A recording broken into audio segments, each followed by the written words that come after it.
Hello there, and welcome back to Force Perspectives. I am your host, Michael Cohen, and joining me, as always, my favorite Star Wars project, Joe Hogan. I am a project, aren't I? You are a project, I'm a work in a progress. work in progress. You are a whip. You are a whip. Yeah, awesome. On this episode, we're gonna listen. No nonsense, guys. We're gonna get right to it. We're right to it. This is just like standard episode, all right? We don't have any other nonsense, any other bullshit to deal with. We're just gonna get right into our topic in a second, which is the Star Wars projects that we would pitch. Like, what would we do if we walked into Lucasfilm and they were like, here's a bunch of money. What do you want to make? So that's what we're gonna talk about. But before we do that, I just want to give a quick shout out to our Patreon producers. This is folks over on Patreon, patreon.com/thunderquack, that contribute at the $10 level, or technically up. You could choose to contribute more than $10 a month if you wanted. But these are our elite Thunderquack membership members. And so just a quick shout out to Brian, Dan, Sherston, Curtis, and Mark. Thank you guys for supporting the podcast and making it possible, along with everybody else on Patreon that supports us. You guys are the best. And literally, it would be so difficult to do this without the support. You guys pay for all of the hosting and everything like that. So it doesn't come out of my pocket. And it's not just this podcast. You're also supporting the Wampa's Lair, Saga Continues, Rebel Cells, Perfect 10. Is anything else ongoing at the moment? I think everything else is kind of either done or on hiatus. But am I forgetting someone? I don't think I'm forgetting anybody. But yeah, you support all of the podcasts that we do, past, present, and future, when you contribute over at patreon.com/thunderquack. But you also get access to the exclusive off the record Thunderquack podcast that Joe and I do. And it's going to be, right now we were kind of like rotating back and forth between Force Perspectives and Off the Record. Although, like, May was a little bit up in the air. I guess April was a little bit up in the air because of Japan travel and such, and Star Wars Celebration. But we're back in the rhythm. But the rhythm is about to change. So the rhythm is going to change to Force Perspectives every 4 weeks, Off the Record every 4 weeks. In between those two will be new episodes of Rebel Cells as Joe and I revisit Star Wars Rebels from season 1 going forward. And Kyle is going to jump in with us when time permits, but definitely for the season finales to kind of give like a whole season overview. So the whole crew will be there. We actually did just put out a Rebel Cells last week. Was sort of outside of our regular schedule of things, but we put out a Rebel Cells for the Tales of the Underworld. So if you haven't listened to that, head over to the Rebel Cells podcast feed or to patreon.com/thunderquack. You can find it there as well. And give that a listen, because I think we had a pretty good discussion about Asajj and Cad Bane and just sort of I think kind of the animation, Lucasfilm animation, sort of state as a whole right now, because we talked a lot about Shadow Lord, the new Darth Maul series, and how those things might tie into it. So yeah, awesome conversation over there. Always fun to get into it with Kyle and Joe, but Kyle especially, because Kyle tends to come out of left field with stuff a lot, which makes for good discussion. So Joe and I are usually pretty on the same page, unless we're talking about The Last Jedi. So there's a lot of like, yeah, I agree. And asking for favors when people go places. Other than that, yes. But Kyle, listen, the thing with Kyle is that no matter what opinion I take, I can count on Kyle to come at me with a yeah, but, and then it's like, okay, sure, stir the pot, baby. Yeah, no, but it's good. That's what makes for good podcasts. So so definitely check that out, and look forward to us returning to Lothal in the coming weeks. Actually, we haven't really discussed it. We've sort of like figured out our cadence, but I guess that means that next week's episode is going to be a new episode of Rebel Cells. We're going to be starting on Star Wars Rebels. So are we doing the two-parter Oh yeah. For the premiere, yeah. It's one story, right? Like there's no point in breaking that into two, for sure. Yeah, it'll be part 1 and 2 of the premiere. Cool. Yeah, fantastic. I am so looking forward to this. And when I get to, we're each gonna have 2. We're gonna have like a little project and then a big project that we're gonna pitch. When I get to my big project, people will understand why we're going back to Rebels and why I'm really psyched to be doing it, and like sort of the reason why we're doing it right now and everything. So, I can't wait to get into Rebels and discuss it with you, because you and I have talked about a lot of stuff, but I don't think that we've ever really talked about Rebels in depth. It's come up for sure. Mm-hmm. But like this will be the first time that you and I really get into something, and we both really enjoy it too. Yeah, so it's that's the thing, is that I'm taking a note from like this podcast and from Perfect 10 especially, where it's like Perfect 10, the whole point is we just talk about things that we love, like just it's like why are we talking about this movie, why are we talking about this show, this game? Because we love it. One of the 2 people on the episode absolutely adores it. So going back and talking about Star Wars Rebels, I think is I mean, we could do it with Clone Wars as well, I think. But with Rebels, like it's my favorite Star Wars. So I think it's gonna be good. I think it'll be a really good time. Not like, the thing is not toxic positivity, right? It's not the like you have to like this because all Star Wars is good Star Wars. But just like, no, we're going to talk about Star Wars Rebels, some of the best Star Wars. Listen, there will be episodes if we go through all 4 seasons as we plan to. There are episodes that we will talk about where I'll be like, yeah, I didn't like it then and I don't like it now. But I think there will probably also be some episodes that in retrospect, revisiting, it'll be like, there's more context here now, and I understand why this is in the story, right? So yeah, it's going to be a fun rewatch. And the funniest thing about this is that like some of the voice actors from Star Wars Rebels are currently doing a rewatch Rebels podcast. Yeah. And I saw that like about a month or 2 ago. I saw that for the first time. I was like, oh, maybe now's not the time for us to do this. And it sort of like made me think about it twice. And then I was like, no, now is actually the perfect time to do this, because like Rebels is kind of what we need, right? Yeah. Like I think just sort of spiritually and from sort of a mental health perspective, I think that Star Wars Rebels is a good thing to jump into while we wait for the next batch of stuff to hit.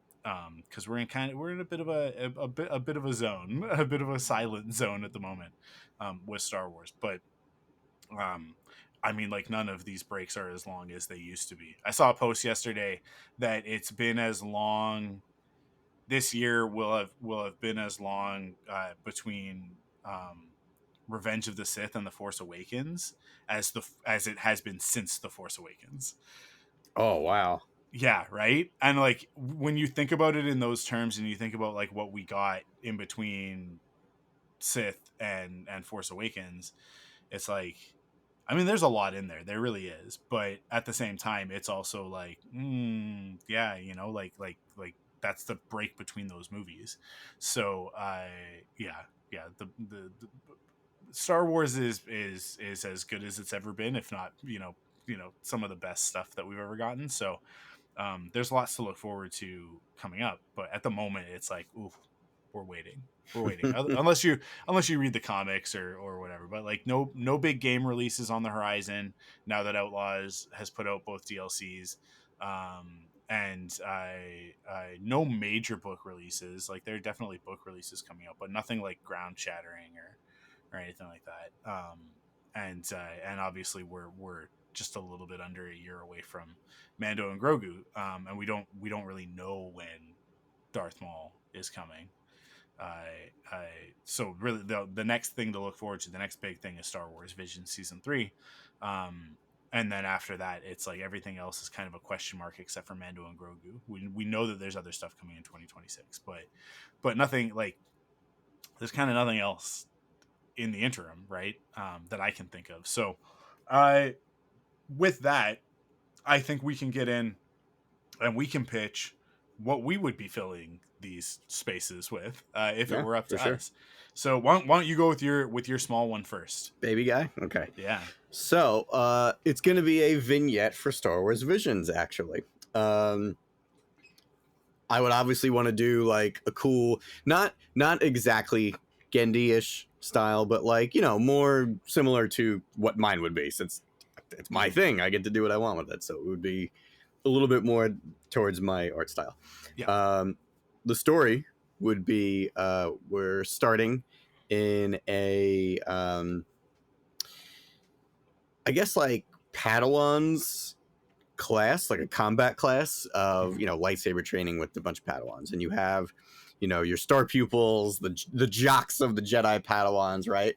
And then you have a little nerdy girl who she basically wants to become one of the Jedi librarians. But if you're a Jedi and you're part of the Jedi Order, you got to learn how to fight with a lightsaber. So she's not that good at it. She's not a combat gal. She's bookworm, and really she's more interested in that side of her training than she is in the combat stuff. But you know, people are people all over, and teenagers are teenagers everywhere. And after she gets her butt kicked, you know, she gets picked on a little bit. You know, the old, oh, you shouldn't even have a light. Why do you even have a lightsaber? We swear on this, right? Yes, we swear on this. You're fucking nerd. You know what I mean? Like, so not actually saying that, but like, you know, that like bullied into feeling like you're less than you actually are, and you know, really kind of following a little bit of that. Like, she'll be in the cafeteria, they'll be throwing shit with the Force at her, stuff like that. She's bullied. And then the time comes that these Padawans are old enough that the masters are taking notice on these people. And, you know, the jocks get off with the rock star masters, and, oh, you're really good at fighting, so yeah, you'll do great out in the galaxy, blah, blah, blah. Yeah. So she's hoping to be chosen by, you know, a Jocasta Nu type character, but there aren't that many Jedi librarians these days. I think it's a little tough. It's a little tough. They're not taking on, not too many of the librarians are taking on because of their duties. It's just a little bit too demanding for them. Enter this Quinlan Vos type character, somebody who's very rough and tough out in the galaxy and in a lot of undercover missions and a lot of fights, really strong. And he sees some potential in her, and not so much that, you know, in her combat, but because of her character. He's paying attention. So maybe like in all of those shots of her getting bullied, he's kind of in the background and he's not doing or saying anything. So he takes her on, and he takes her out in the galaxy, away from her comfort zone, away from the library and the books. And, you know, she learns what it's like out in the real world, and you know, it's scary for her. And she's, you know, even though she's not good at you know, lightsaber training, she learns to be, you know, decent at it. She grows under, you know, being around him and learning from him, and being like I said, outside of her comfort zone, and being and dealing with people instead of just books, and being socially awkward and all that stuff. Like, she gets a feel for what a Jedi is supposed to be. It's not just lightsabers. It's diplomacy and the living force and all of these things. And then just to set things up for later, at some point there is conflict, and we see Jedi Master Guy doing this really cool, I don't know, flippy maneuver where he jumps and throws his lightsaber in a uses the Force, and it spins around and cuts off, like, I don't know, 10 heads or something, whatever. There's 5 heads, 7 people's heads. I don't care. Whatever. Who cares? And then we get a little montage, and it's her getting more confident with her lightsaber. And then it's her, you know, giving credits to the poor. It's her doing all these things and kind of becoming comfortable in her own skin and becoming more of a well-rounded Jedi. And it's time for her to, whatever. She goes and she does her trials, and there's a time skip. And she's at this point she's wearing her Jocasta Nu type librarian outfit, and she's back in the temple, and she's happy, and she's grown. She's, I don't know, in her 20s now, whatever. She sees the Jock kind of coming by, in the hallway. Jock still thinks she's a loser. Jock doesn't know anything about what she's been through. They went their separate ways, and she had her adventures, and the Jock had his or her adventures, whatever. Still a jerk to this person. Whatever. Whatever. That person's going to be that person. So she's doing her librarian scholarly duties and teaching Padawans whatever how to do, whatever they need to learn how to do. Blah, blah, blah, blah. Okay. Operation Nightfall. We see the Jock trying to get Padawans out. Whatever. Some type of moment where the Jock is now in trouble. Obviously, Jedi Padawan lady comes in, does that same cool guy cutting off everybody's head move. So you see all the clone troopers drop to the floor at the last second, and they just kind of have that moment of mutual respect.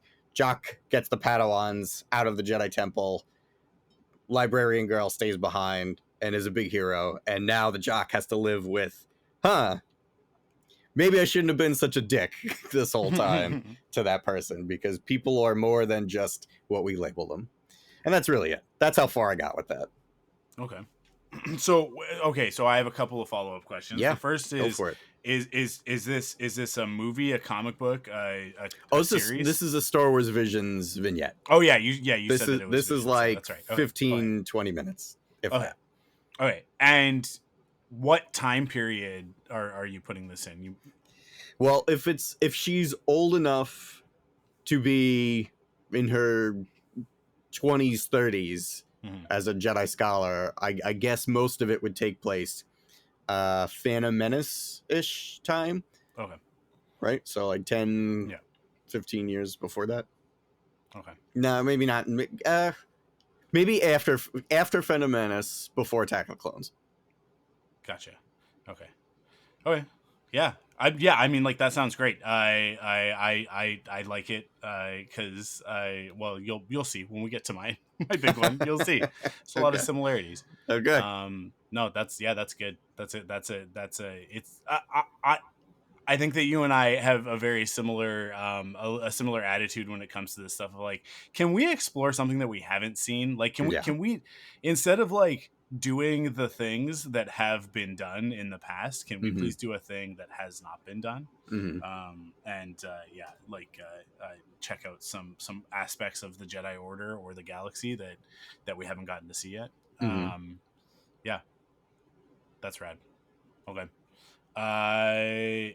Let me give my small one. This is actually a bit of a follow-up to a previous episode when we talked about Star Wars video games. Oh, cool. Okay. One of the ones that we talked about is a game that, just like to this day, and as I expressed in that episode, it just like, it's just always in the back of my mind. It never goes away. So it's always just kind of there. And so when I was thinking like, oh, what projects would I want to do? This is one that popped up, and it's the small one because we kind of already talked about this game at length. And this would, I was like, well, I don't need to like go in depth, but just to say that if I could, one of the things that I would do if I could do anything, the whole, or if you woke up as the blah blah blah of Lucasfilm tomorrow, and it's like, well, first of all, that's not how it works. Kathleen Kennedy doesn't just walk into the office and go like, these are the things we're making for Star Wars. That's not her job. But like, her job is, what are you guys working on? Okay, yeah, let's find the budget for that. Let's focus on this. She does a lot of administrative work as the president of Lucasfilm. But if I could have anything greenlit, it would be a complete ground up remake of Yoda stories that would really at the end of the day just kind of be Yoda stories in name. As a matter of fact, like, Yoda stories would end up sort of being it would be like Star Wars Yoda stories : and then whatever the actual game is. Mm. And it would be a series, right? Like this would be sort of like the beginning of a sub franchise within Star Wars, of top down isometric style. What do we call that in the Zelda games? Yeah, Because it's not just quite isometric. they call But them 2D. I don't know why they call yeah, them 2D, yeah. because they include, like, even though the actual games that are 2D, they include like Link Between Worlds, no, that's the World Between Worlds. Isn't it Link Between Worlds? A Link Between Worlds? That's the second one. Yeah, that's like the Link to the Past is No. But I'm the Super Nintendo, and then yeah, but go yeah, ahead. I'm just saying that's the name of that sequel on 3DS, right? Is A Yeah, Link it's Link Between Between Worlds. Worlds. Okay, Yeah. yeah, because I always confuse it. Yeah, they still call them 2D, even though they're just top-down Yeah. Zelda games. Yeah. They're all 3D assets, whatever. But So yeah, like to that point, like that 2D 3D top down, and whenever you and I talk about the potential of us working on a game together, like that is always going to be the format that I lean towards, mm, because I don't know, I love that type of gameplay. I love the simplicity of it, but I love how complex you can get with it. And I think that Link to the Past, Link's Awakening sort of 2D Zelda setup is perfect for a Yoda Stories revival. So mm, um, first game, I think it would be very much Yoda Stories. Like it would be very much Luke on Dagobah. Like it basically started at Empire, on Hoth, and have it be like, okay, now we got to go get to Dagobah, and then from Dagobah, Yoda is going to give you missions basically. mm. And so the dungeons in a Zelda-esque style would be very much, like go to this planet, and then there's a bit of a puzzle, a new item, and go into a dungeon on that planet. And that would just, it would really follow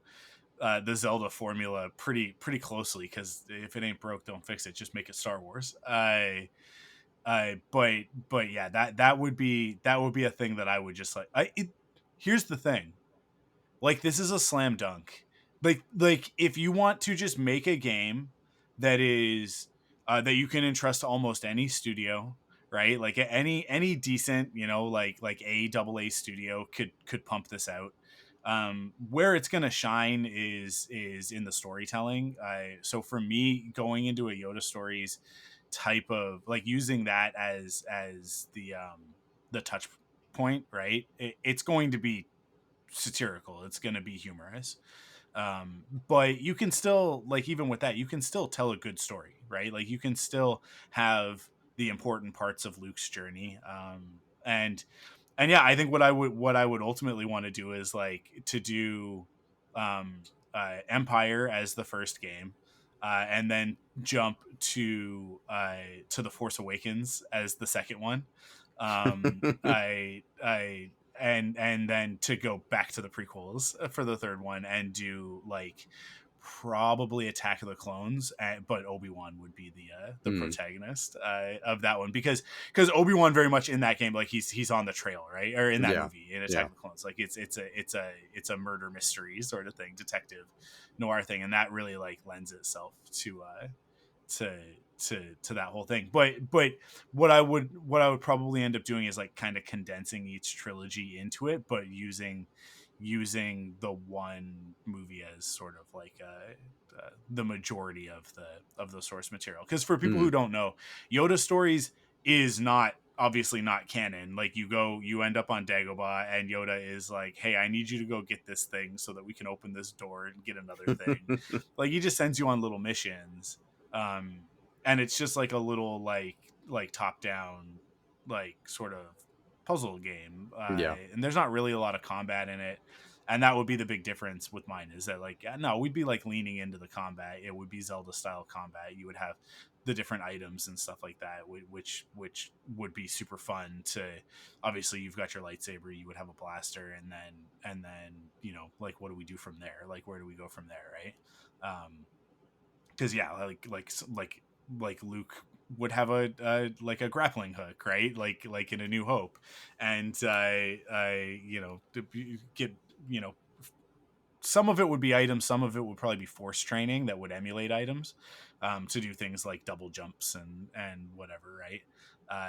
But yeah, that would be my sort of like little wish project if I could just do that. If I could just like honestly, if I could make any video game, I would end up making a top-down Zelda game. Which is funny because I wouldn't consider them like my favorite type of video game, but when I think about the type of game that I would want to design, that I would have fun building, like this is always where I end up, because it's like, well, you just like you get to just go like chunk it out screen by screen on the map, dungeon by dungeon, and then come up with mechanics and then build a dungeon around that mechanic, right? Like it just, to me, from a game design perspective, it is one of the I would say even like a subgenre within the genre of an action game that is just like, we did it, guys. We've basically perfected this. Like, as long as you hit these touch points and your gameplay is at this level, you've made a good game. And then from there, it's just a matter of like, what do you want to do different? What do you want to do new? Is there anything that you want to experiment with? Which, like, Echoes of Wisdom did really well. There's a game called Castaway, which is very much like a pixel 2D Zelda style game, and it's very small. Like, it's a very short game. It's a little indie game, and I believe it was made by one person.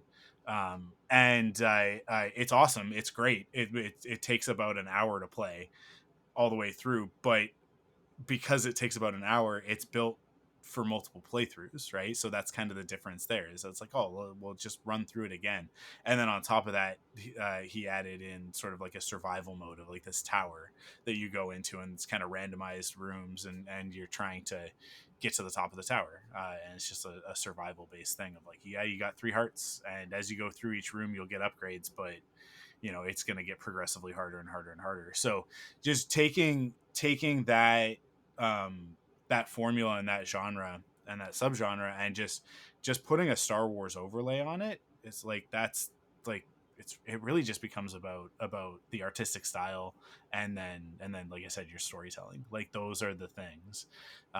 And also, I think like my art style really lends itself, similar to what you were saying about the Visions thing. It's like, well, that is how I draw Star Wars characters. So I concepting all of the characters for 3D modelers to come along and do the 3D models, I think would be an easy job for me on that. And then I would get to see what I see in my head for a perfect Star Wars world realized in this game, right? Yeah, 100%. That's fine. Now I'm upset that it's not gonna. Yeah, exist. This is gonna be this is. I right? felt the same way after we talked about our Zelda games. Yeah, I was like, oh god, why did we do this? Was that with our Zelda games, which we did over on Off the Record, where we pitched our Zelda games, very similar style to what we're doing in this episode. They can't be Zelda games because Nintendo's not going to let us do that. But there's nothing stopping us from making them into something else. So I am still like the concept that I pitched in that episode. I am still, even earlier today, was thinking about, like, I'm still noodling and going like, okay, so what do I do to make it my own thing and not Zelda? And so it's a thing where I don't know, maybe one day it'll be a thing. But and I think, like, similar to these, like this is a thing. Like, I just want to make a top-down Zelda style game. So if it's Star Wars, then it's Yoda Stories. That's it. But like, if it's not Star Wars, then I just make it something else. Just make it a different world. So yeah, maybe one day, one of these things. I don't know. I'm also like, doing all this work with Stillfleet Studio. It's like, Stillfleet should have a video game. It should be an RPG. It should be a top-down Zelda action RPG. Or it could be a turn-based too. It could be a Final Fantasy VI style turn-based SNES pixel game. But anyways, that's a different podcast. Okay, what's your big one? All right. Hit me with it. It's a video game. Awesome. It is a video game. And I like that we're inverted on this. Yeah. And probably to no surprise of anyone who knows anything about the things about Star Wars that I love the most, it takes place during the Clone Wars. So one caveat that I am making from canon is that I am going back to when ARC troopers did not have inhibitor chips. They were grown from the get-go with no behavior modifications whatsoever, and that's super, super, super important. There's a reason for it later. So I want to do a co-op only story game similar to A Way Out, to It Takes Two, to Tina and I are playing through Split Fiction right now. Yeah, those games are awesome. And even like I don't know, it's just not really a thing anymore, where they used to develop games where like the co-op mode is an additional story to the single player mode. So you get this really great single player mode, and then hey, here's also some co-op missions that are not just, oh, we added another person in the story mode. Like the one for me that comes to mind is I think it's Splinter Cell Conviction, where the co-op mode is just completely its own little story, and it's just you and your buddy. And like in that game, it's one is a Russian operative, and the other one is an American operative. You guys are spies and going off and trying to infiltrate the bad guys from the main story, and just see what you can see in cooperation with each other. So like they don't really like each other, and eventually they become friends. Same kind of thing here. One character is an ARC trooper, and the other character is a Jedi who doesn't really want anything to do with the Clone War, and is very like, in my head, she's a girl. It doesn't really matter. But in my head, she's very Qui-Gon Jinn. The living force is what matters. This war is like not quite Dooku level fed up with the Republic, but not happy about, growing soldier slaves, and not happy with the Republic's role in this war. Yeah, totally. Can kind of see the bigger picture. And for the most part, up until this point, the Jedi Council was just like, okay, leave her alone. She's not really fit to be like, there are other missions that Jedi need to be on other than leading battles. We still need other things. There are reasons other than there are other missions that need to be led. So Clone Wars are raging. Let's say it's about a year into it, or 2 years, whatever. It doesn't really matter. You have this ARC trooper who is kind of just like, he's like the Master Chief, right? Like he's the guy that, the clones look up to this dude, and like he's a badass, and he always gets things done, and he has all these crazy medals and all these achievements. And then you have this Jedi who wants nothing to do with this. A battle is fought. So like the game opens, right? That's just the context. A battle's fought, and the Jedi Master that this ARC trooper was working with dies in the fight. And now the ARC trooper kind of is kind of carrying the campaign by himself. The Jedi reach out to this Jedi lady, and they're just kind of like, all right, enough is enough. We need you. We need you to be doing this. Like, there's not enough of us to be fighting this war. So it's basically similar to those other games, Split Fiction specifically, where, the Jedi has the Force. The ARC trooper has all of these cool ARC trooper gadgets, the grappling hook and heat vision, and all these cool things, and can see really far, and can, whatever. All these cool gameplay mechanics that the two of them need to work together to solve the puzzles, to get through, war zones and stealth missions and all the stuff that they need to do. As that's going on, the story kind of, they're not getting along in the beginning. This guy's like, I had this awesome Jedi Master before. Now I'm stuck with this jerk. She's so stuck up. She doesn't care about the mission. She only cares about, flowers and whatever. Like he's just like a real macho asshole, but like he gets the job done. He's very capable. Then you have the Jedi, who's just like, oh, all these clones are the same. This is ridiculous. Like, I want nothing to do with this war. I have no desire to whatever. So eventually the story continues on. They start to realize, oh, maybe we kind of see the bigger picture.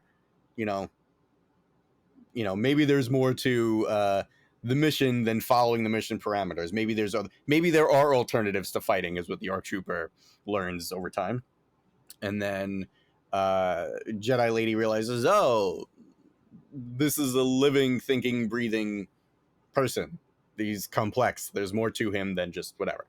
So I don't necessarily think it needs to have any like romantic tension in there or anything, but like it could be cool if like by the end of it they're like, oh, there is this tension that at no point do they act on it, but like it's there. You know what I mean? Like how we can kind of tell like Bo and Din have like there is like a weird tension dynamic.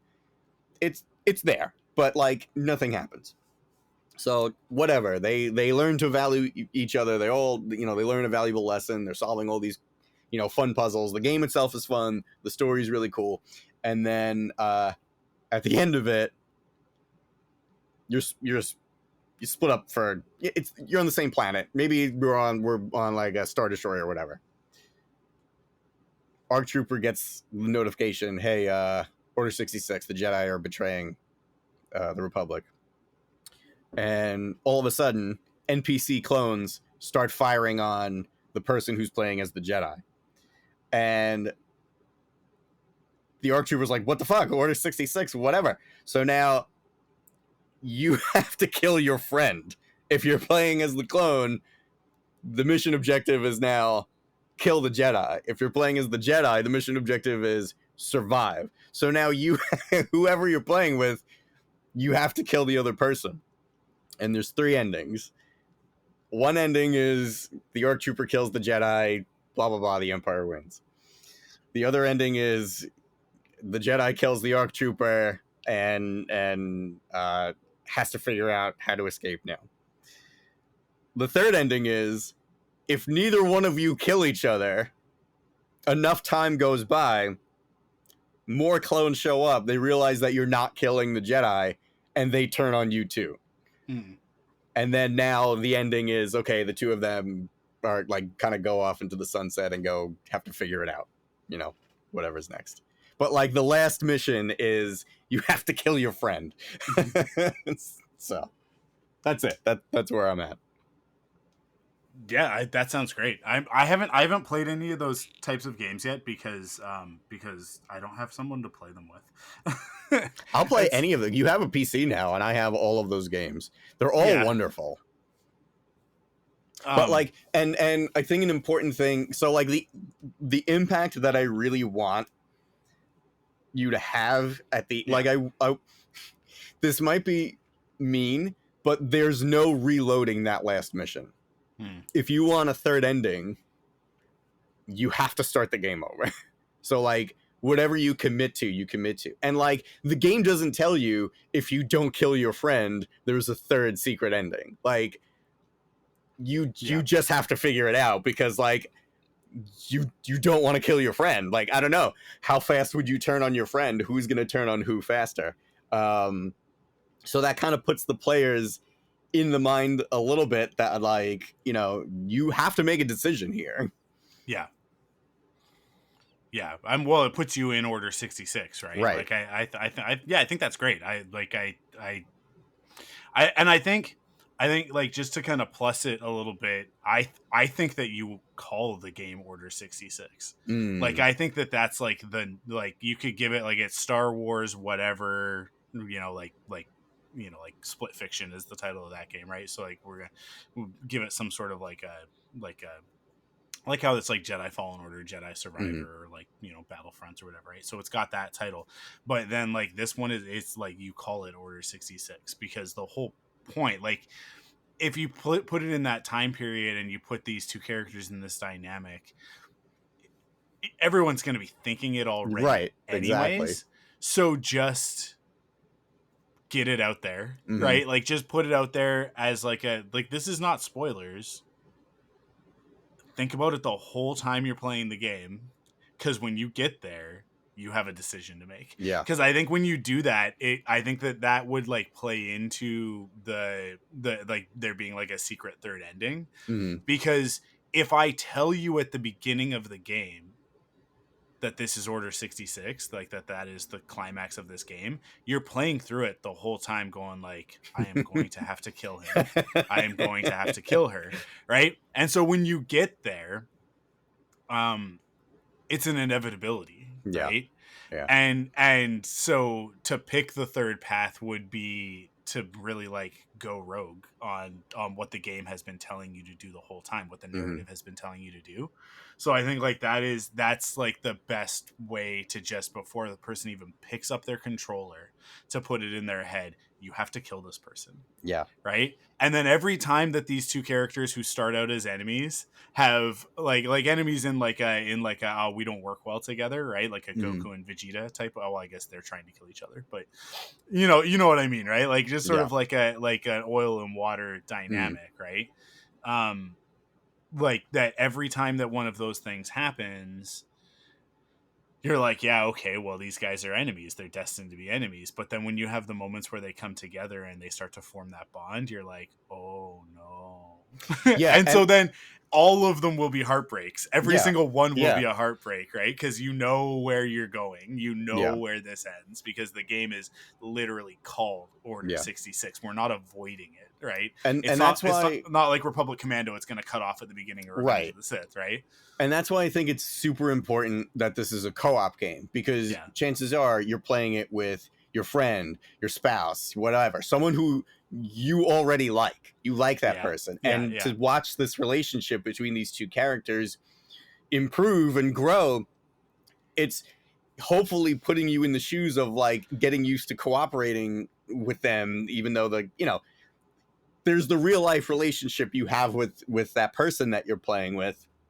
On top of the fact that you're playing with these two characters who develop a relationship together. Again, like, it doesn't have to be romantic. It can be. You know what I mean? I'm going to push back on that. I think that it should absolutely be romantic, and the reason why is because I think that you have two moments in the game. You have a moment where it becomes very clear that this is starting to become romantic, right? About probably like the beginning or the end of the second act is like uh-oh, not only are they getting along, now they're kind of into each other, right? Which is going to be a problem.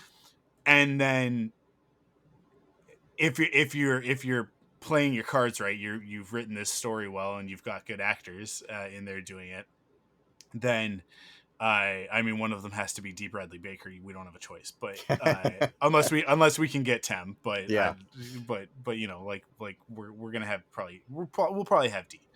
D would do a good job. Yeah, and then I think that we just get Jennifer Hale for the other one. But nice. always. Listen, if you got a female lead for something, I'm like, yeah, okay, so Jennifer Hale then, like that's who we're gonna bring in. Especially like you pitch this like being like sort of a Jedi that's like this war is bullshit and you know all that sort of thing. It's like, yeah, no, Jennifer Hale's gonna kill that. So there we go, we've cast it. Yeah, right. and then we're gonna bring back the rest of the Clone Wars cast as everybody else, obviously. Yeah. Jennifer Hale is in Clone Wars, by the way. I can't remember who her character is. She's Aayla Secura. Oh, okay, yeah, I think she's also one of the bounty hunters. Oh, okay. I think she does multiple characters, but so the second moment is literally right before Order 66, and that moment is like, because we've done it right. We've got these two characters, and we've got you as a player really invested in this relationship, and you're like, okay, you know, like we're gonna overcome this sort of thing. It's like, well, when this war is done, I'm gonna leave the Jedi Order or whatever, right? Like have them have a real good confession moment, like, and then they're like about to kiss, so close, like we are like seconds away, and that's when Order 66 comes down. Well, I don't want. I think it's important that they are separated geographically, at least Sure. like for that Well, moment. yeah, Not like, you have to go your separate way. Like literally, it doesn't. Yeah, hey, you got a yeah. phone call. No, yeah, it doesn't have to be like, you know, like and then Order 66 happens because, like, you know, he's got a hollow in one hand and Palpatine Right. says it as they're about to kiss. But it's like, but just like that moment where it's about to happen is the moment where they're then separated, and then Order 66 happens, Yeah. right? For whatever reason, right? Like I don't know. We could come up with a million scenarios, right? Of where they are, and they have to go back to their separate places to whatever.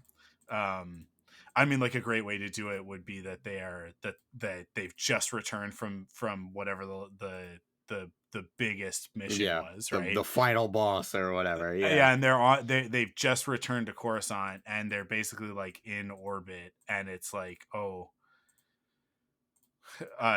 something's happening, like something's going on, we gotta go, because if you look at the timeline of Order 66, a bunch of shit is going on before Palpatine starts making the calls, right? Battle of Coruscant, and yeah, so we're like in the wake of Battle of Coruscant, but like Anakin and this is basically like we like clue it in that like this is essentially, this moment is happening as Mace Windu is confronting Palpatine, right? And it's like he gets a call that's like, oh, something's going on in the Senate, I have to go, right? And so like that's what pulls him away. And then she's like, okay, well, I guess I'll go back to the temple and make my report.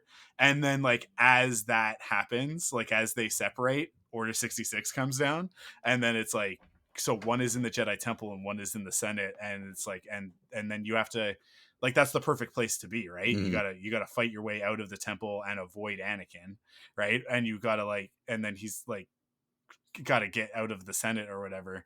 But I like it would be really cool if it's because you want to have the gameplay be split, right? You don't want it to be like doing the same thing on both sides of it. So for him, it would be like, if he doesn't have the inhibitor chip, he's like, this isn't right. Right, like that sort of thing. And so he's like, I got to get out of here, and I have to get answers. I have to find out what's going on. So he's kind of like in the Senate building trying to get out, but the rest of the clone troopers are kind of like, what are you doing? Where are you going? Right? It's just sort of like starting to sow that thing of like, is he going rogue?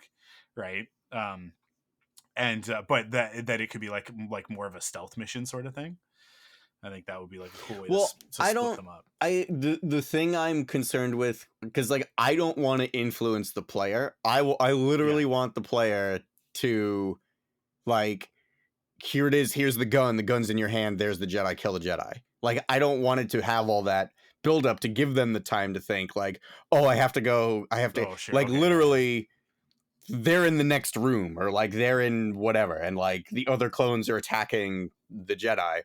And you're in the vicinity, you're not separated, you're really close by, you're just not the first person to pull the trigger. Sure. Okay. But like you're further away, so like the other player has to deal with those clones. Maybe you have to deal with an obstacle or something that's in the way, or whatever, I don't know, but something that's going to delay you long enough that now you need to get there and do it. But like, just not, because again, like I want people to not realize that, hey, there is a choice that you don't have to kill this person. Yeah. You don't have to kill your co-op friend. So having just watched Revenge of the Sith in the theater recently, one of the things that jumped out at me when I was watching this time was the amount of time that there actually is between Anakin marching on the temple and Order 66 going out as like as a message to all of the clones, like basically when we eventually see Cody, right, and all of that happening, like Anakin, it's not it in terms of like the way that the movie plays out, it's a matter of moments, right? Like it's within 5 minutes. But if you look at it logistically with the way that it's playing out, and the fact that Palpatine specifically calls Cody, right? And there's a component here where it's like, I don't think that Palpatine individually called every single clone commander. I I think that there were certain ones that he definitely like took the moment where it's like I have to make sure I have to basically see the look on his helmet when I say Order 66 to make sure that this is going to happen, because Obi-Wan is, you know, one of the ones that's going to be a problem. But there is, regardless, like there's a chunk of time there where like I don't know what the deal is, because I don't know, maybe it's in the novelization. I have to go back and check, but Anakin is marching on the temple and Order 66 has not been uttered yet, right? And the 501st are right behind him and they open the doors and they start killing. And so like the question there is like, are they just following Anakin's orders? Like just like not even worrying, like not even thinking about it. They're just doing what Anakin is saying because they're the 501st and they trust him. Or have they all been Order 66? Did Anakin give them the order, or did Palpatine, you know, like how exactly did that go down? And to me it's like there's a little bit of a question mark in there of like what's the timing on some of these things. And I think like this is a great opportunity with the story that you're presenting, cool. to play that out, right? Of like, okay, so let's say they're either at the temple, or they're at the Senate building, or they're somewhere on Coruscant, right? Like they've come back to Coruscant and they're somewhere there nearby. They could literally be somewhere between the two locations. Like, oh, exactly, I'm gonna go this right? way, you go this way. Yeah. Yeah. And yeah, and that's like the opportunity to be like, this is how it played out in real time, if you were actually there, like in the moment, right? And it's actually like have that play out and have that be a question, because I know that like if you did that in a game, you'd have a bunch of the like actually crowd pushing up their glasses and being like, well, and then you would come back and go like, well, if you watch the movie, actually your actually it, like there is a gap of time between Anakin starting to slaughter children and the rest of the galaxy getting Order 66. Like it is not an instantaneous thing. It's not a switch that gets flipped, right? Like it definitely, like, you know, happens close together because Yoda feels it, right? But to that point, Yoda feels it before Gree and the other clone turn, or before they walk up behind him to kill him, right? So like it's a sequence of events. It's not a simultaneous thing that happened all across the galaxy all at once. It took time for it to roll out. So yeah, getting to play inside that space, I think would be really, really cool. Like that would be a really fun thing to do, which you can only really do if you're on Coruscant and you can get the environmental storytelling that like something is happening at the temple, right? Like they're about to go do whatever, and I like maybe they've landed, maybe they're at like the airfield or something like that, or like the military base, right? And it's like, and he has to go report to the Senate, and she has to go report back to the Jedi, and as they're separating, like seconds after they separate, there's like an explosion that you know comes out of the temple, and then you see the smoke just start to billow, and it's like, oh no. And you know exactly what's happening, but you all haven't heard the words Order 66 yet. So you can see that like that happens, a bunch of stuff starts going down, and you're seeing it from both of their perspectives, and then at some point he gets the little thing that pops up, and it's like execute Order 66, and then the mission thing comes up of like execute the Jedi, right? Like yeah, yeah. This would be very fun. This would be a very fun thing to play out. I like it. I would enjoy it. What do you got? Okay, I completely switching gears away from the tragedy and the everything sucks a part of Star Wars. This is all bad news. Yeah, so I would be playing in a very similar time period to this, in a very, very similar time period to your Visions concept. And this could be, I envision it as a series, as an animated series, but But it could also be a comic book. It could also be like graphic novels, like a series of like young reader. It honestly, if it was me and I was going to end up doing it, and I felt confident in my abilities to draw a Star Wars graphic novel, that's probably the best format for it, and for this audience. Mm. I in the vein of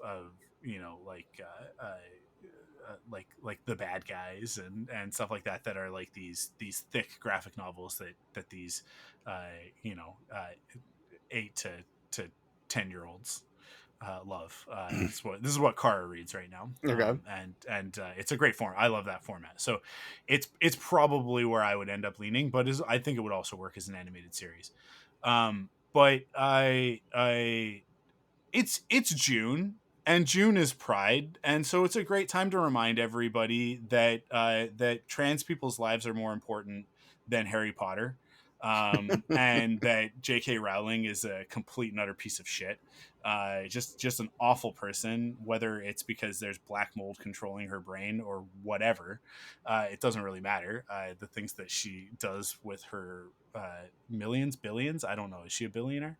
It's absolutely disgusting. So, um, I am always on the lookout for what can we replace this Harry Potter sized hole in our hearts with, and it has frustrated me to no end that there are pieces of lore.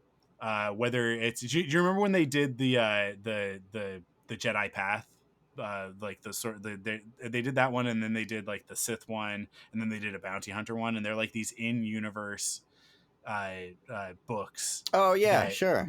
sort of like gather all of these ideas together about Star Wars. So in the Jedi Path, which I think is the first place, it might Yeah. not be. It might be from somewhere else, but I think it was in the Jedi Path. They actually outlined that the 4 spires around the temple are divided into clans. It's exactly the same as Harry Potter, right? It's 4 houses, and then the center spire is the council, right? Like, and it's like the it's where the Jedi Masters sort of operate from. Hmm. But those 4 spires around it are sort of like 4 different sort of schools of thought within the Jedi, and different students end up in different groups. Hmm. So I have always wanted to explore that. I've always wanted to explore what it is to be a Padawan and to live in the temple, and what that experience is like from that young age, right? Hmm. Not like the baby part of it, but like from the sort of like that Harry Potter age, like that Yeah, 10-year sure. old sort of age, and go through that experience up until you become a Padawan with a master, right? So from a youngling to a Padawan leaving the temple for the first time.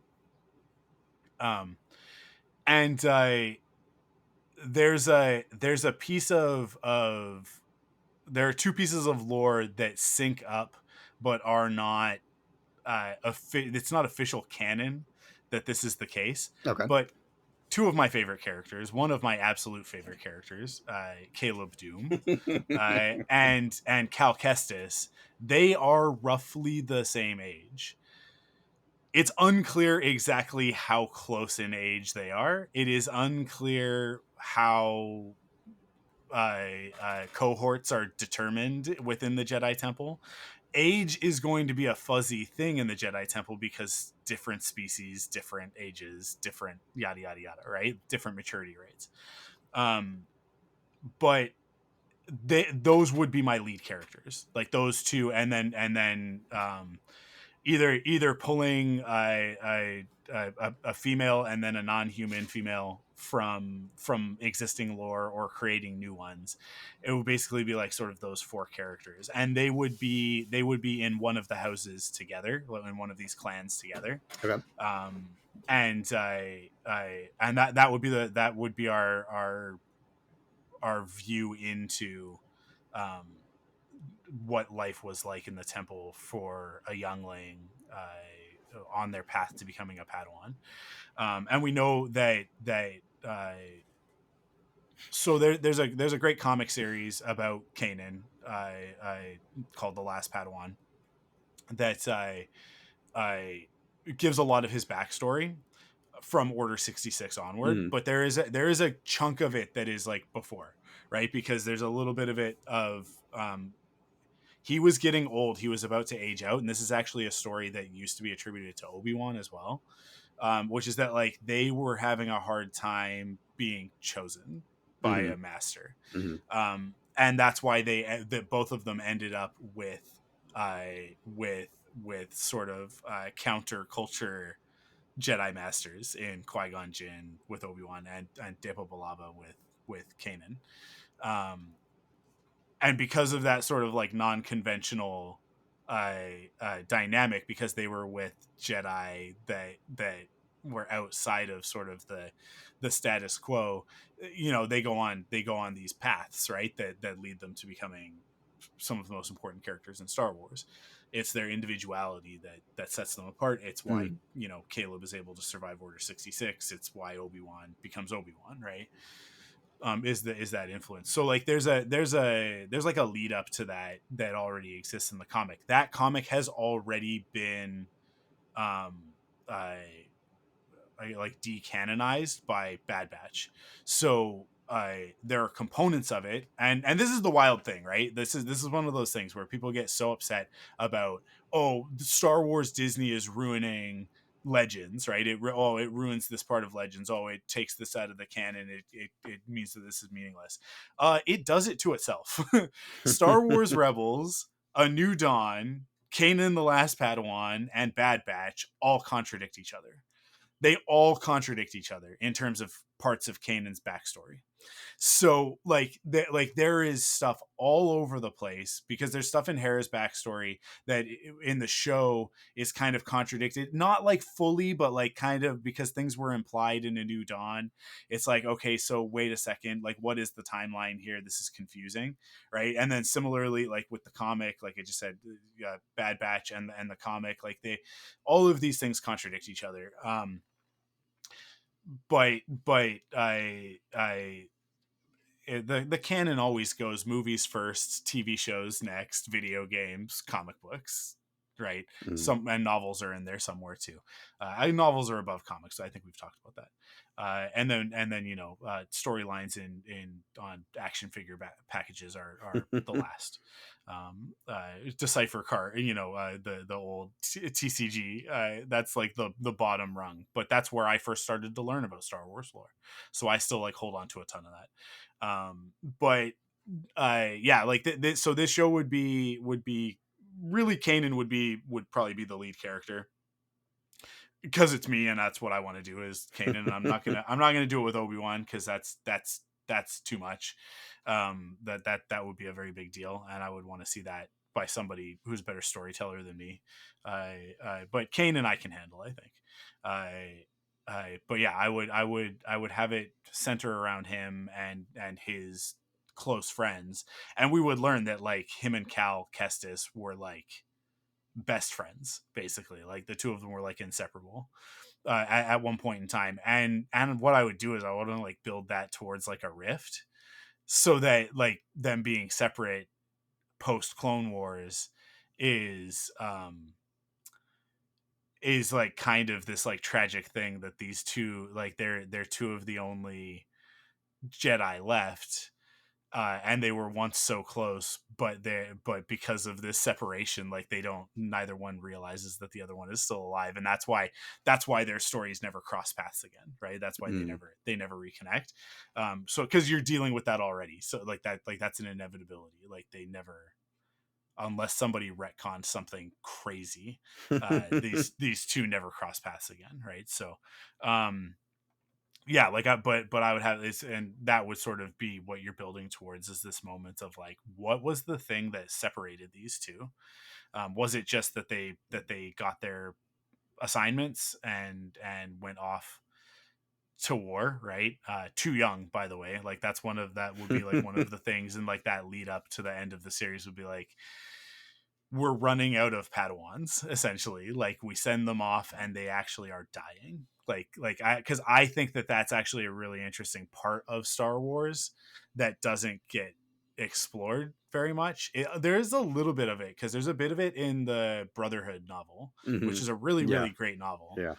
Because that is about, similar to your character that you put in your visions thing, like that is about a Padawan who like kind of wants to go a different path, is very much pacifist, doesn't want to fight, doesn't want to be part of the war, but she's sort of forced out there into this, and and how does that, you know, sort of go down, right?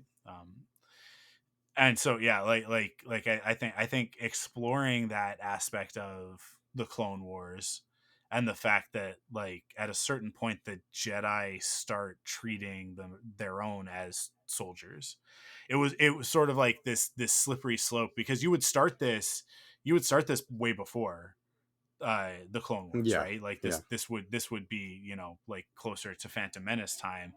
um Anakin would be around. That would be another thing that would be fun, because Anakin is like around, but he's older, right? And he never really goes through that part of it, right? So there would be like this sort of like gossip rumor mill thing of like Anakin Skywalker.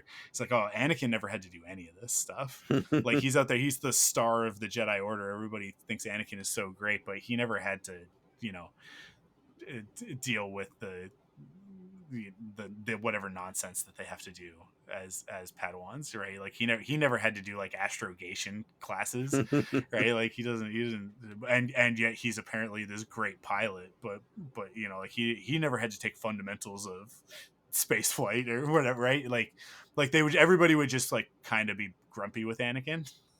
Nobody full on hates him because they're Jedi, so everybody's like cool about it, but they're Padawans, like they are younglings more Yeah. accurately, so they kind of suck at that part. They're kind of like, this sucks. Like I wish that I was the chosen one, then I could just skip this class. I Because that's another dynamic that, like, again, nobody talks about, is that like Anakin shows up and they're like, no, he's not to be trained, and then Obi-Wan's like, too bad, I promised Qui-Gon, and it was a pinky swear, and you guys know pinky swear outranks the council. It's So, legally binding. yeah, legally binding. I have to train him. I'll do it without your permission if I have to. At which point Yoda's like, "Fucker, I was about to give you permission.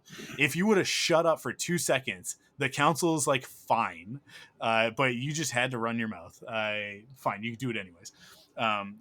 Terrible decisions all around, on the part of the council and Obi-Wan Kenobi, but yeah, like Anakin, by virtue of that, gets to just skip to the part where he's chosen to go be a Padawan under Obi-Wan, and at a young age as well, because for a lot of them it's like 12, and for Anakin it's like 10. Yeah, he's a the rest of the temple would be pissed. They'd be very grumpy about it. They'd be very very aggravated at like this nonsense. And it would be so fun to have like the Jedi that are like the instructors, right, the ones that like teach classes and don't go anywhere, to be very like gossipy about Obi-Wan, about like he's not even like he didn't technically take the trials, and yet like they made him a knight and then instantly gave him a Padawan who is apparently the chosen one. Shouldn't Yoda be the one to, like, just have all of Yeah. the Jedi constantly be like second guessing it, to just like to draw on, I think, some of the stuff that Acolyte was putting in, which is that like there's actually a bunch of dysfunction in the Jedi Order, right? Like this to me is like the best way to do that, right? Because like when we look at Harry Potter, we look at why it works so well, is because like it's this fantastical setting, but then it puts all of this very like mundane stuff on that, right, of like going to classes and having conflict with teachers, and like, you know, like these interpersonal dynamics and relationships and stuff like that, and romance and what have you. Like that's what works, is that it's like, oh, even if I was a wizard I would still have these problems, they would just be of a different nature, right? And so even if I'm a Jedi, I would still, jealousy would still be a thing, right? Even for the older Jedi. And then we would get the context that we have never really gotten for some of the lines of dialogue that George put in Attack of the Clones and Revenge of the Sith, especially in Attack of the Clones, when they're having that sort of little convo, him, Mace and Obi-Wan, of like, oh, you know, like some Jedi are a little bit full of themselves, even, you know, some of the older wiser ones, right? I Because Yoda's kind of implying like we have problems, like there are issues in the Jedi Temple, and they kind of need to be addressed, which is a really great setup for, oh no, now we're in a war, right? It's like, oh, we really need to, like, because that's Yoda going like, this stuff is getting out of hand and we really need to start addressing it like sooner rather than later. Go figure out what's going on with Padme. When you get back, we're gonna have a conversation about this, and then the war starts, and it's like that never gets addressed, right? So to give context to that and to show that like all the Jedi that don't go out on missions have like an axe to grind with the ones that do, right? There's sort of like this schism within the order of like, what is it that we're supposed to be doing, right? Because like the academics, and this actually, I think the great thing here is that like this actually like works in concert with your thing, right? Like we're kind of telling the same story from different lenses, and they could either like complement each other, be part of each other's stories, or just like, you know, these two stories happen, and they just share a lot of similarities. But I like that like we're using this like give context to the Jedi Order and all that sort of thing, because like the academics that are like, oh, I'm studying the Force, like that's what I'm doing. I am here to study the Force. I don't laser swords and adventure and stuff. It's not my thing. Like I don't want to do that. If I leave, it's because I'm a like a xenobiologist and I want to like check out weird plants from, you know, Felucia, right? Like I'm not. I don't want to go fight. You know, I don't want to do a diplomatic thing, because I think what we get from the movies is this sort of like monolithic perspective on the Jedi, and then the Clone Wars as well, that like they are kind of one thing, because Obi-Wan and Qui-Gon are consulars, right? So like Qui-Gon's a consular Jedi, so his job is to go out and be an intermediary in these diplomatic missions, right? That's been fleshed out a lot in comics and novels and all of that sort of thing, that like this is very specifically a thing that Qui-Gon focuses on. It is somewhere that he believes, you know, that he can do the most good in the galaxy is by, you know, resolving conflict and being an intermediary in that way, right? Like that's sort of his calling. But that's not all of the Jedi, right? Because like the what was the book, The Living Force? Yeah. Right. Yeah. Who's the one that's like undercover? uh uh which Jedi master is that? Oh, It's not, Ki-Adi-Mundi? no, with the thieves or whatever. Oh, It's one of the women. it was Kanan's master, Depa Billapa. Is it Depa? It's Yeah, Depa. Okay, yeah. yeah, that's what I thought. I still haven't finished it. I think I have like maybe 2 or 3 hours left of it. Okay. But like that was like her thing, right? Like Depa would go out on sort of like these like more undercover missions, and there's also a little bit of a thing that maybe she's kind of like a black ops to a degree, that like because Mace was her master, and he was kind of a little bit like the guy that you send out when somebody needs to get murked, right? And so like she's in that lineage. um but like there are different functions within the Jedi Order, and like the movies just never get into that. Clone Wars never gets into that. So this would be another opportunity to show that like, what is it to be one of the Jedi that stays behind, right? This also ends up giving sort of like retroactive context to Soul in the Acolyte, right? Because he had obviously become one of the teachers, and then it's like, oh, we're sending you out on this mission, right? And it's like, well, he doesn't go out on missions anymore, right? After that shit went down, they don't let him leave the temple. So like, is it a punishment? Is it a vocation?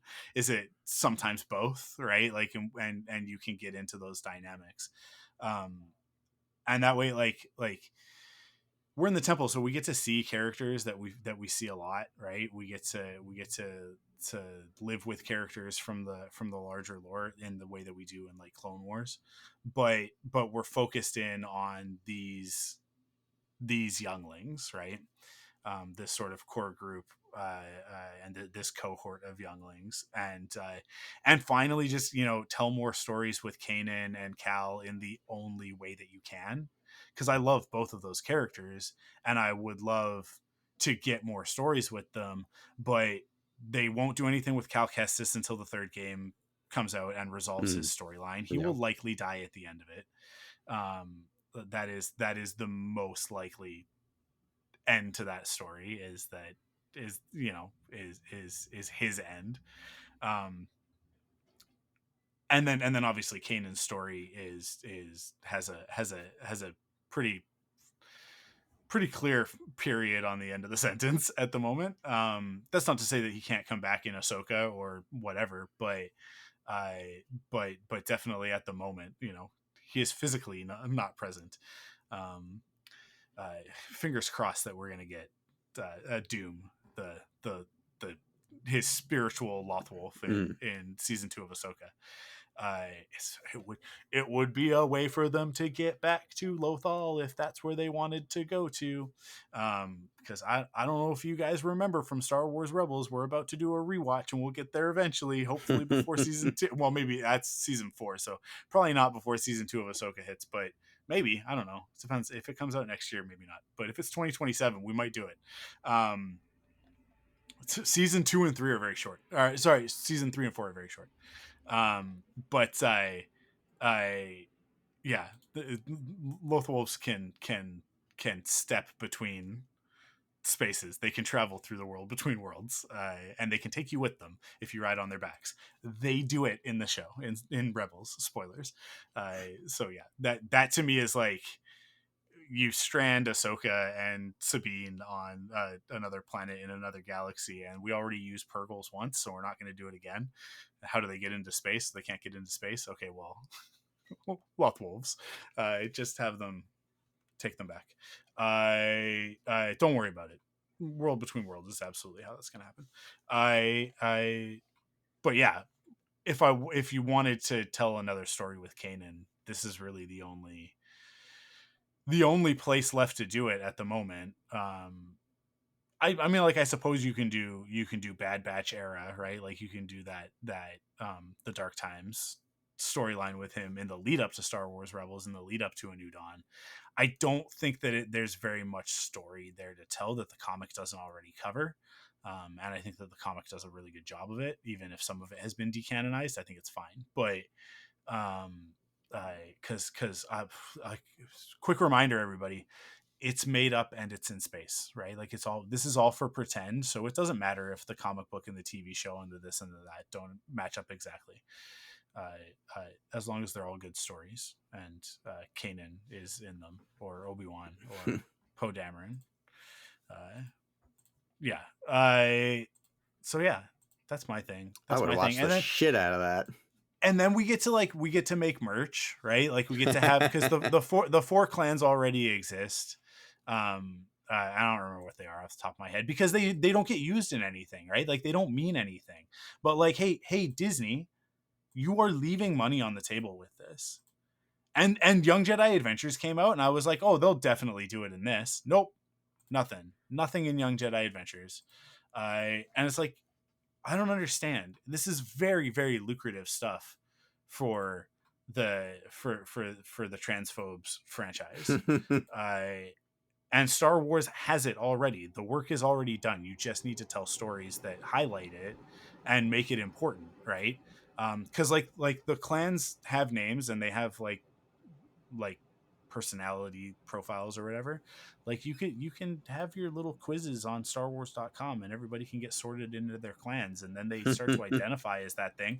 And then you go, hey, we got t-shirts, and then they go, I need a t-shirt. Hey, we got cloaks. I'm never gonna wear that, but I have to buy it, right? Like, I have to have that. It's like, oh, you can get so you know how you can tell apart the different clans, the Padawan braids. That's how. Oh, so now you guys sell Padawan braids at Galaxy's Edge? Cool. And there's 4 different kinds for the 4 different clans. Neat.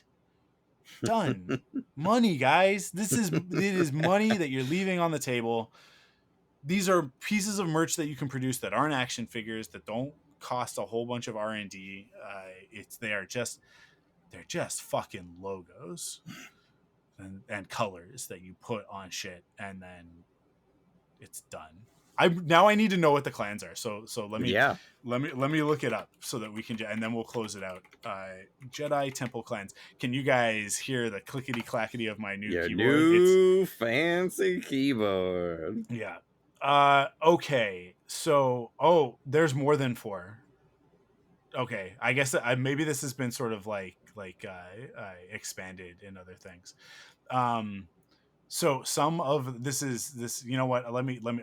I shouldn't do that. I'm not gonna do that. I'm not gonna read the AI garbage summary. What do we have on Wikipedia? Okay. During their time at the Jedi Temple on Coruscant, Jedi initiates were placed into clans. Such clans were the Bear Clan, the Clan Kawak, the Hawkbat Clan, the Heliost Clan, and the Thranta Clan. The Thranta Clan, and a clan that consisted of the Younglings. The Younglings, Petro, Ganodi, Katuni, Biff, Zat, and Gunji. This is funny. They're like, and there's another clan that doesn't have a name, and these guys were a part of it because they're not a part of any of those other clans, and we're not going to say what they were. When its members reached a certain age, a clan embarked on a journey known as the Gathering, in which the initiates would be guided by the Force to their lightsaber crystal on the planet Ilum. Not just on the planet Ilum, Wikipedia. There were other planets as well. There are other planets that have lightsaber crystals. Kyber crystals. This article is a stub. You can help Wikipedia by expanding it. I think I should. This shouldn't be a stub. There's way more information than this about the clans.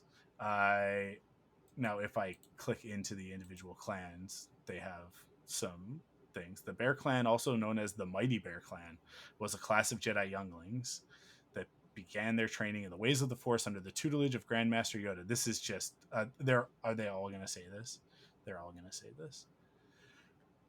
Is there anything like unique about it here? Maybe they don't have much in the way of like what these clans are about. I mean, Bear Clan sounds like it's strength focused.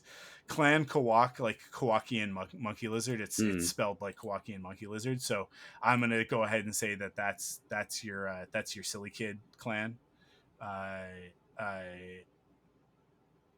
Let's see. A Jedi Clan Kawak was a Jedi clan that existed during the High Republic era. The clan contained Force-sensitive Kangeni younglings. I don't know. On one particularly hot day, the clan was chaperoned by Jedi initiate Reyna Bylass.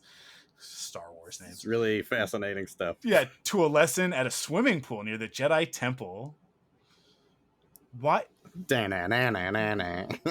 Wikipedia articles are not like this is not what we're looking for, guys. You're not giving me the information that I require. Hawkbat clan. Yeah. Dooku was a member of the Hawkbats, so that means that they are the snake ones. The sniveling. Yeah. I'm trying not to say the actual names. I don't even know Harry Potter. I know. Well yeah, enough, you didn't. Honestly. You didn't, and that's good. But and the Heliost clan, primary teacher Terra Sinube was Heliost clan, and he was the primary lightsaber combat teacher. And Gretz Droom, Kine Eric, and Qui-Gon Jinn. Interesting. There you go. Oh, okay. So the reason why we know that is because it's mentioned in Dooku Jedi Lost. The Helios clan was originally created for 2010 Star Wars Legends reference book, The Jedi Path. Yeah. So, like, yeah, here it is. And this is the thing, is that this article, this stub of an article is like, oh, there were many clans. No, there's 4 clans. The Bear Clan, the Kawak Clan, Hawkbats, and Heliost. Oh no, and then the Thranta Clan. What's the Thranta Clan? I think Clan Kawak was added in High Republic, so like we can say that like maybe it doesn't exist anymore. Because Thranta is another one of the ones from the Jedi Path. Interesting. So yeah.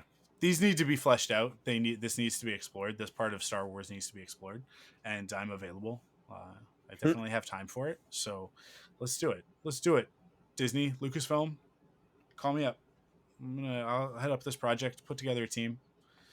It actually, listen, we can do this without spending a lot of money. Like, that's the thing. That's my biggest thing with this one is that like put somebody in charge of these clans and this lore, build it out, and then just every time that somebody is doing a story in this era or like basically pre Clone Wars, it's like, okay, so here's your manual on the clans, and you need to work a reference into it at least 3 times to help us establish this and sell some merch at Galaxy's Edge. And then yeah, like the Jedi Academy, like when they do the lightsaber training and stuff, like we can also we can do clan sorting there. Come on, guys.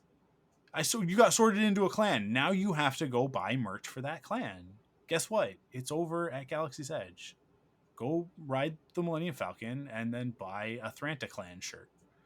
You stupid kids. Stupid assholes. You God stupid asshole kids. I don't understand why things like this are so easy for us to figure out and so hard for Disney to figure out. And they're like, I know, let's build a hotel that costs thousands of dollars per day to stay in. That nothing could possibly go wrong with that. That's how we get people excited about Galaxy's Edge. No, it's not. It's not. It was a dumb idea from the beginning. And I mean, it's not a dumb idea. Having a Star Wars themed hotel is a rad idea. Executing it the way that they did was a dumb idea. Like it was like full of really cool things that were all like, how are you going to maintain this over the long term? How is this ever going to make you any money? Whereas I'm sitting here going like, if we just made a couple of books that are half decent, because they're for 8 to 10-year-olds, they don't have to be great. They just have to be good. Like I read all this stuff with the girls, right? I make sure that like I am knowledgeable about the things that they're into, so that I'm like, you don't waste your time. I watch an episode of Peppa Pig and then I go, we don't watch Peppa Pig in this house because it's just fucking trash, right? Watch Bluey. This is a Bluey house, right? And it's like, it's the same thing. It's like Kara is into the Babysitter Club graphic novels right now, and it's like, okay, cool. So like that means that I have to read one so that I can be like, yes, this is acceptable media. This is challenging enough. It's not nonsense. It's not full of wrong-headed ideas. Which Peppa Pig is, by the way. Peppa Pig will tell you that like if you go out in the rain that you'll get sick, and so then you take medicine in order to cure that sickness, to cure it, not to make you feel better. It cures it. That's how our immune system works. Great. That's a great thing to teach young children. None of that is factual. Well, that's okay. We don't believe in science. No, that's true. Yeah. But this is so easy. This is such an easy thing for Disney to do, to build into the park experience and to have like this like multimedia experience of like, you know, when I'm at the park, I get to do this, and then I'll read these books, and then I've got this T-shirt and bookmark and whatever stupid merch.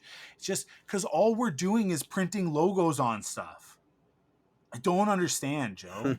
It's so easy to just print logos on things and then tell people that the logo means that you're funny and outgoing, right? And then this logo means you're smart and reserved. And this logo means you're cunning and resourceful. And this logo means you're a jock. That's what the different houses are, by the way.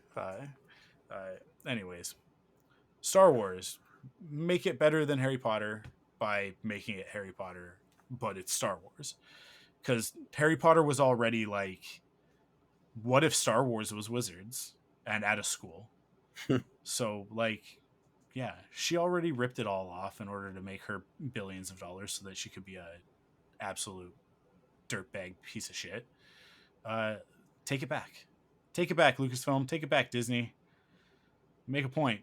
There's a lot of us who would really like to spend money on stuff in this vein that don't, because we have morals and we're good people. And if you turned around and by the way, that theme park that has this stuff in it, they make a lot of money off of this part of it. A lot of money. People go and they buy shitloads of stuff because they're like, mine is a badger, and then they fucking buy badger shit. So like, come on, it's so easy, Joe. It's so easy. I don't understand. I'm just flabbergasted by it. But that's our podcast for this episode of Forced Perspectives, whatever it is that we're doing here. These really are the forced perspectives of our lives. That's a Friends reference. Joey says these really are the days of our lives, which is a show that he was on. It's a soap opera for the Gen Z kids. Soap operas are on television. So the television is the big screen that you have in your house that you never use because you're always looking at the little one that you hold in your hands. But there's like these big ones, and they used to be connected to cables outside, and then shows would come on at scheduled times, not just whenever you wanted them, but like they'd be on at certain times. And when everybody was at school and work, they would put on really crappy shows, really cheap to make, bad, poorly written, obnoxious shows called soap operas. For the generally for the housewives that were at home, but really for anybody who wanted to enjoy them. And yeah, that's the thing. There's your history lesson, your real world history lesson in this episode of Forced Perspectives. Anything to add? You got? No. Lucasfilm, make our things, or let us make our things. Yeah, we are. Listen, both of us have time. Like nothing but time. Like there is not anything that I'm doing that's not more important than working for Lucasfilm. So yeah, Lucasfilm, if you want this stuff to exist, give us a shout. Just, I'll work for cheap.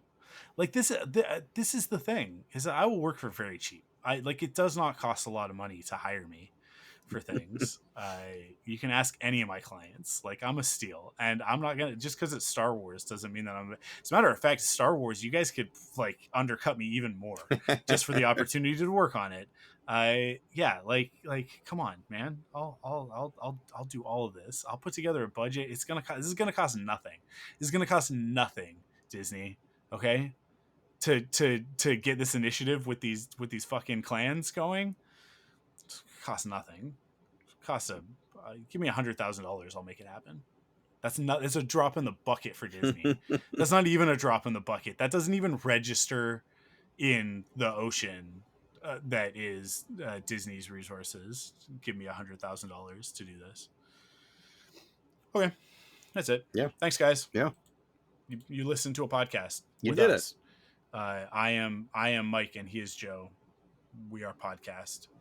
And we'll be back next week on Rebel Cells. So if you're not subscribed on Rebel Cells, go do that. Yeah. I'll talk about all of the Rebel Cells stuff on Rebel Cells when we get there next week, when new episodes start coming out. Yeah, because I'm going to make some changes over at Rebel Cells. Because it's time to do that. So I'll illuminate that way more. I'm being very cryptic and vague right now, just because I don't want to get into the nitty gritty of it, because we're trying to get out of here. God damn it. But yes, thank you guys for listening. We'll catch you on the next one. Follow Force Perspectives on Twitter, Instagram, and Facebook at ForcePOV. And join us on Discord at thunderquack.com/Discord. Support the show by visiting us at patreon.com/thunderquack to get early access to episodes, leave a rating and review on your favorite podcast service, or buy merch at store.thunderquack.com. Force Perspectives is a part of the Thunderquack Podcast Network.